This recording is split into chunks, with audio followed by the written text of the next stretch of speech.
देख रहे हो जनता की पुकार। केंद्रीय सूक्ष्म लघु और मध्य उद्यम यानी एमएसएमई मंत्री और गया जी के सांसद जितन राम मांझी ने बोधगया में आयोजित एक प्रेस कॉन्फ्रेंस में केंद्रीय बजट 2026-27 को लेकर बड़ी बातें कही। उन्होंने बताया कि इस बार के बजट में एमएसएमई सेक्टर को खास प्राथमिकता दी गई है क्योंकि यह सेक्टर कम पूंजी में ज्यादा रोजगार देने की क्षमता रखता है, खासकर ग्रामीण और पिछड़े इलाकों में। केंद्रीय मंत्री के मुताबिक एमएसएमई भारत के विनिर्माण उत्पादन में लगभग 36% और निर्यात में 45% से ज्यादा योगदान देता है। यही वजह है कि इस सेक्टर को मजबूत करने देश की आर्थिक मजबूती से जुड़ा है। उन्हें यह भी कहा कि पिछले साल के मुकाबले एमएसएमई विभाग के 6.3% की वृद्धि हुई है, जिससे बड़े पैमाने पर रोजगार सृजन की उम्मीद है। गया और बिहार को लेकर भी बड़ी घोषणाएं की गई है। बोधगया में खादी ग्रामोद्योग उत्पादनों के लिए एक भव्य मॉल बनाने की बात कही गई है। वहीं खिसरसराय में देश का दूसरा टेक्नोलॉजी सेंटर विकसित किया जा रहा है। जितन राम मांझी ने बजट को दीर्घकालिक जनहित वाला बताते हुए कहा कि सरकार का फोकस लोकल को ग्लोबल बनाने और भारत को आत्मनिर्भर दिशा में आगे बढ़ाने पर है। आइए सुनते हैं इस बारे में केंद्रीय मंत्री जितन राम मांझी ने और क्या कहा। 26-27 में वो बढ़ करके 24,566 करोड़ के आसपास में हो गया है। अगर इसको हम लोग वृद्धि प्रतिशत के हिसाब से देखेंगे तो बढ़ोतरी हमारी हुई है 6.3% की बढ़ोतरी हुई है पिछले साल से। और इन टोटल वृद्धि की बात अगर कहिएगा तो 1,398 करोड़ से ज़्यादा की वृद्धि हुई है। ये भी एमएसएमई में बहुत उल्लेखनीय वृद्धि है क्योंकि प्रधानमंत्री जी एमएसएमई के माध्यम से भारत के अनएम्प्लॉयड लोग हैं उनको एम्प्लॉयमेंट देना चाहते हैं। और एक जनरल मानना है कि कृषि के बाद एमएसएमई ही विभाग ऐसा है कि जहां सबसे ज़्यादा चाहे जीडीपी का मामला हो, चाहे मैन्युफैक्चरिंग का मामला हो या एक्सपोर्ट का मामला हो, हम कृषि के बाद एमएसएमई विभाग सबसे ज़्यादा काम कारगर है। इसलिए प्रधानमंत्री जी ने इस पर बहुत ज़्यादा महत्व दिया है और यही कारण है कि 6.3% की बढ़ोतरी करते हुए और 1,398 करोड़ की बढ़ोतरी करते हुए टोटल 24,586 करोड़ की योजना एमएसएमई में दिया। अब आगे बढ़ते हैं हम लोग तो वित्त वर्ष 2026-27 का हमारा केंद्रीय बजट है, उसको उदय भारत का विकास की जो रूपरेखा माननीय नरेंद्र मोदी जी ने रखा है और इस बजट के माध्यम से इसको आगे बढ़ाने की बात की है। इसके लिए हम बिहार के लोग जरूर उनको धन्यवाद देंगे, आभार व्यक्त करते हैं। और दूसरी बात कि 2047 का रूपरेखा के लिए आज से ही वो कार्य कर रहे हैं और बहुत एक्टिवली काम कर रहे हैं, इसके लिए उनको धन्यवाद देते हैं। और तीसरी बात मैंने कहा कि पहले बोफर्स कांड होता था, बोफर्स डील होता था, आज बोफर्स डील नहीं हो रहा है, आज यहाँ ट्रेड डील हो रहा है। ये भी हम लोग की विशेषता रही है। इसके आधार पर नरेंद्र मोदी जी संसार में अपना प्रभुत्व जमाए हैं, जिसका लाभ हमको मिलेगा। हम विकास में आगे बढ़ रहे हैं, सामाजिक सौहार्द बना करके महिलाओं का, विज्ञानियों का और सभी समाज के लोग आगे एक संतुलित बजट के रूप में ये है। और हम एमएसएमई के माध्यम से भी बता देना चाहते हैं कि हमारे बिहार में टेक्नोलॉजी सेंटर नहीं था, एक एक्सटेंशन सेंटर पटना में था। पहले बिहार और झारखंड था तो टेक्नोलॉजी सेंटर जमशेदपुर में था, जमशेदपुर का टेक्नोलॉजी एक्सटेंशन सेंटर पटना में था। जब यहाँ का सूक्ष्म लघु मध्यम उद्यम का हमको प्रभार मिला तो बिहटा के जो टेक्नोलॉजी सेंटर है उसको प्रमोट करके हमने पटना का उसको बिहटा में टेक्नोलॉजी सेंटर के रूप में हम लोगों ने प्रतिस्थापित किया।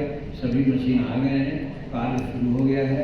और दूसरा टेक्नोलॉजी सेंटर जो बिहार गया का खिसरसराय में बनाया जा रहा है। आपको मैं बता दूँ कि भारत वर्ष में एक ही ऐसा टेक्नोलॉजी सेंटर है कन्नौज में, उत्तर प्रदेश में, जहाँ सुगंध इत्र का मैन्युफैक्चरिंग होता है और संसार के लोग वहाँ से ले जाते हैं, आते हैं, उससे बहुत लाभ मिल रहा है भारत को। उसके बाद दूसरा इत्र और सुगंध का टेक्नोलॉजी सेंटर हमारा गया का खियसराय में बन रहा है, उसकी बाउंड्री बन गई है, उसका रोड बन रहा है और मशीनें आ रही हैं। एक चीज़, दूसरी चीज़ जो एक एक्सटेंशन सेंटर मात्र जो पटना में था, आज हमारे यहाँ 7 टेक्नोलॉजी सेंटर हम लोग यहाँ ले आए हैं।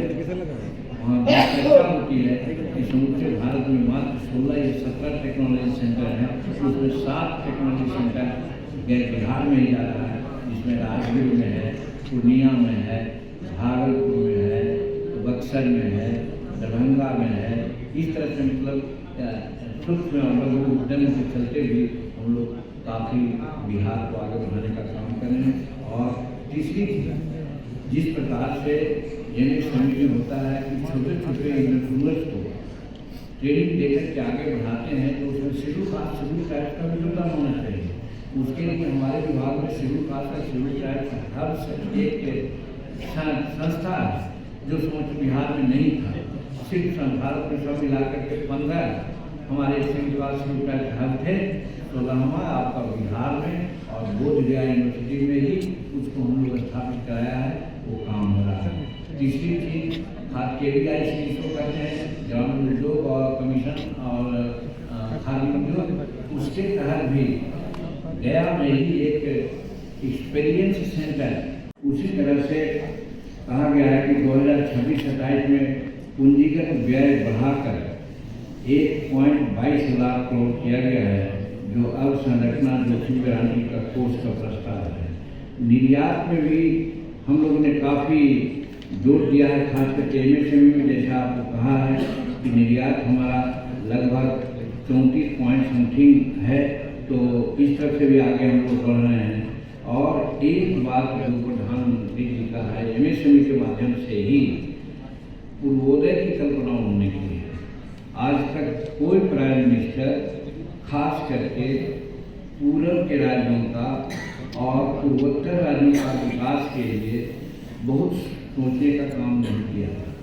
यही कारण है कि नॉर्थ ईस्ट में हमारा जो आज रेलवे लाइन जा रहा है, सुपर फास्ट ट्रेन चल रही है और एक्सप्रेस हमारा रोड बन रहे हैं, एयरपोर्ट बन रहे हैं, तो उसी प्रकार से पूर्वोदय का उन्होंने कल्पना किया है और पूर्वोदय के माध्यम से एकीकृत पूर्वीय तटीय कॉरिडोर को पर्यटन विकास के लिए 4000 इकाई बसों की व्यवस्था की गई है और औद्योगिक एवं लॉजिस्टिक संपर्क सुदृढ़ तथा बिहार और उड़ीसा को संस्थागत विस्तार किया गया है। यहाँ पर खास करके बिहार और उड़ीसा जिसका कहा कि पूर्वोदय की बात करते हैं और ऐसे बिहार की बात आती है तो बहुत सी बातें हैं, लेकिन एक बात जरूर मैं कहना चाहता हूँ कि नवादा से पावर प्रोजेक्ट तक एक रेलवे लाइन की भी व्यवस्था की गई है और कई एक रेलवे लाइन को दोहरीकरण किया गया है, अंडरपास किया गया है, ये सब काम हुआ है। और फिर आगे चल करके ग्रामीण भारत का पुनरुद्धार का भी बात किया गया है। उसमें एक जिला और एक उत्पाद की नीति को अपनाया गया है, जिसके चलते पशुपालन है, हस्तकरघा है और खादी के माध्यम से हस्तशिल्प को बढ़ावा देने का काम किया गया है। और इसके लिए महात्मा गांधी स्वराज्य योजना की पहल के माध्यम से किया जा रहा है हमारे खाते। यहाँ पर एक बात और हम कहना चाहते हैं कि एक चर्चा आप लोगों के सामने भी आती होगी और सब लोग करते होंगे कि जब मनरेगा को दूसरे रूप में देखा गया, बदला गया नाम, तो बड़ा इसकी आलोचना हो रही थी और हो भी रही है। लेकिन हम कहना चाहते हैं कि गांव से आने वाले हम लोग हैं, मनरेगा में इस प्रकार की व्यवस्था रही है कि आदमी काम करता है तो एक मेट के माध्यम से करता है, साधारण वर्ग काम नहीं करता है और उसका पेमेंट साल भर के बाद होता है। एक डिफेक्ट तो ये था। दूसरी बात, वो अगर कहेंगे तो आज ही का मैं अपना उदाहरण देता हूँ। एक जगह काम कराने की बात आई है, अंत में हम नगद पैसा देकर के वो काम करवा रहे हैं, ये कह करके कि 1 महीना 1 वर्ष के बाद पेमेंट होगा तो हम फोन में जो कहें कि तुम फॉर्म करवा दो और पैसा लगेगा, तो मनरेगा में ये दोष था। इसलिए अभी है कि मनरेगा जब तक के जी राम जी अलग प्रमाणित नहीं होगी तब तक वो चलते रहेगा। तो उसका ये है। एक दूसरा चीज, कोई आधारभूत संरचना हमसे काम नहीं कर रहे हैं। स्कूल बनाना है, पुल बनाना है या तालाब का जीर्णोद्धार करना है, ये सारा काम जो था वो नहीं हो रहा था।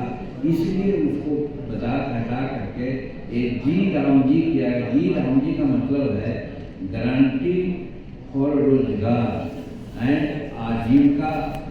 हम बात करेंगे, एक हिस्सा है जनरल बजट का 2026-27 का, और दूसरा हिस्सा है जिस विभाग में हम हैं, सूक्ष्म लघु और मध्यम उद्यम, उसमें क्या हमको मिला है, इस बात की चर्चा हम करेंगे। तो सबसे पहले हम बताना चाहते हैं कि जो आम बजट 2026-27 का है, उसमें हम लोग ये देखेंगे कि लगभग 2025 और 26 का जो बजट था उससे 7.7% की वृद्धि हुई है।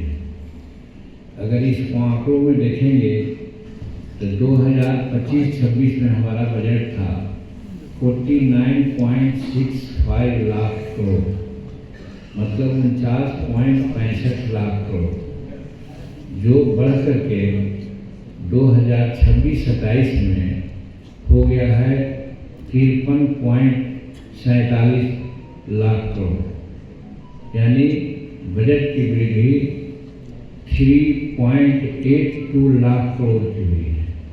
जो बजट हमारा 2025-26 का था उसमें बढ़ोतरी हुई है 3,82,82 करोड़ का। तो इस तरह से 7.7% की वृद्धि हुई है जनरल बजट में। एक सराहनीय बात है, क्योंकि हर तरह का भारतीय अर्थव्यवस्था पर कसमस है, लेकिन उसके बावजूद भी लोकहित में और अपने पुराने सारे काम जो भारत के लिए करना है उस सबको चालू रखते हुए बजट का आकार बढ़ाया गया है। जो 7.7% बढ़ोतरी है, ये अपने आप में एक बहुत उल्लेखनीय वृद्धि है। और उसी प्रकार से जैसा मैंने कहा कि हमारा विभाग भी है सूक्ष्म लघु और मध्यम उद्यम, उसमें भी आप देखेंगे तो 25-26 में हमारा बजट था 23,168 करोड़। अभी जमीन लगता है जो फाइनल कर लेंगे तो वो भी बन करके पूरा रूप है, तैयार है, और यहाँ वो भी बनेगा। उसके अलावा बोधगया में एक वर्ल्ड क्लास शोरूम खास करके खादी का, उसका भी हम लोग करीब बना लिया है। उसको जल्दी से ही उसको उद्घाटन करेंगे, और जिससे कि हम बाहर के लोग आते हैं, लोग हमारे टूरिस्ट लोग, उनको लाभ मिलेगा। और खादी का जो प्रचार प्रसार हो रहा है, कल ही पटना में हम लोग खादी का एक प्रदर्शनी का उद्घाटन किया। जो मंत्री बिहार के थे, जयशंकर बाबू थे और हम भी थे, वहाँ कम से कम 2,250 स्टॉल लगे हुए हैं और बिक्री काफ़ी हो रही है। गत साल गया में हुआ था जिसमें 2,44 लाख का बिक्री हुई थी, जो बहुत अच्छी बिक्री मानी जाती है। तो उस प्रकार से हम लोग आदेश देकर के एमएसएमई को बिहार में खास करके और पूर्वोत्तर में हमारे प्रधानमंत्री जी का सपना है, उसको पूरा करने के लिए हम लोग आगे बढ़ रहे हैं। मूलतः यही बात थी। इसके बाद सभी ने एक उपनाम दिया है कि आत्मनिर्भरता का एक ध्रुव तारा बना गया है। जो 2026-27 का हमारा बजट है, जो आत्मनिर्भरता की ओर हम लोग आगे बढ़ रहे हैं, उसको ध्रुव तारा बना गया है। और इसका एक ही उद्देश्य है कि हम तो 2030 के आसपास में संसार का तीसरी अर्थव्यवस्था भारत को तो बनाएंगे ही, साथ साथ हम भारत को 2047 में। अगर आपने हमारा अभी तक चैनल सब्सक्राइब नहीं किया है तो कृपया चैनल सब्सक्राइब कर लें, लाइक करें, शेयर करें, कमेंट करें। तो मिलते हैं फिर किसी और खबरों के साथ। नमस्कार।